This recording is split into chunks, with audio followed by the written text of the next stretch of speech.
শুভ সন্ধ্যা। Share বাজারের মূল খবর ডেইলি মার্কেট আপডেটে আপনাদের স্বাগতম। আজ ডিএসইর মূল সূচক ডিএসইএক্স 10.81 পয়েন্ট বা 0.19% হ্রাস পেয়ে 5,764 পয়েন্ট হয়েছে। বাজারে লেনদেনের পরিমাণ ছিল 483 কোটি টাকা, যা আগের দিনের তুলনায় 10.68% কম। ব্যাংকিং খাত থেকে ন্যাশনাল ব্যাংক এবং ব্র্যাক ব্যাংক, ওষুধ ও রসায়ন খাত থেকে স্কয়ার ফার্মাসিউটিক্যালস, বিকন ফার্মাসিউটিক্যালস এবং কোহিনুর কেমিক্যালস, টেলিকমিউনিকেশন খাতে রবি সূচকের হ্রাসে মূল ভূমিকা রাখে। প্রধান খাতের মধ্যে আইটি খাতে আজ সর্বোচ্চ 0.49% এবং ট্যানারি খাতে দ্বিতীয় সর্বোচ্চ 0.37% মূল্য বৃদ্ধি পায়। অন্যদিকে বিদ্যুৎ ও জ্বালানি খাতে আজ সর্বোচ্চ 1.82% মূল্য হ্রাস পায়। মূল্য হ্রাস পাওয়া শীর্ষ 20-এ আজ মিউচুয়াল ফান্ড খাতে 8টি কোম্পানি রয়েছে।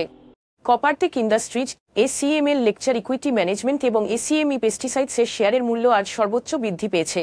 অন্যদিকে LR global Bangladesh mutual fund, ICB employees provident MF এবং prime bank first ICB MCL mutual এর শেয়ার সর্বোচ্চ মূল্য হারায়।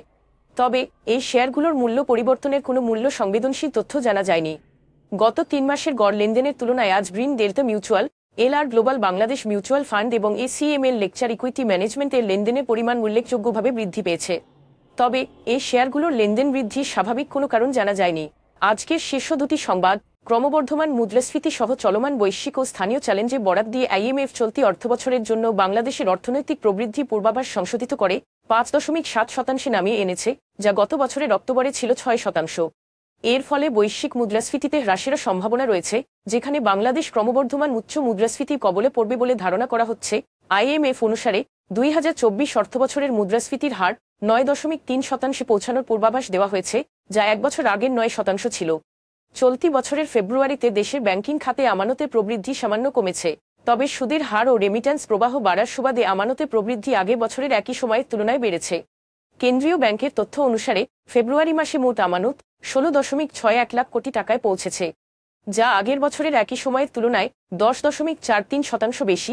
আবার জানুয়ারির 10.57% প্রবৃদ্ধির তুলনায় কম। সম্প্রতি আমানতের সুদহার বাড়ানো, এতে সঞ্চয়ে মানুষের আগ্রহ বেড়েছে। ফলে মানুষ ও ব্যবসা প্রতিষ্ঠানগুলো ব্যাংকে টাকা রাখতে উৎসাহিত হচ্ছে। এছাড়া রেমিট্যান্স প্রবাহ বৃদ্ধি ও আমানতের প্রবৃদ্ধিতে গুরুত্বপূর্ণ ভূমিকা রেখেছে বলে মনে করা হচ্ছে।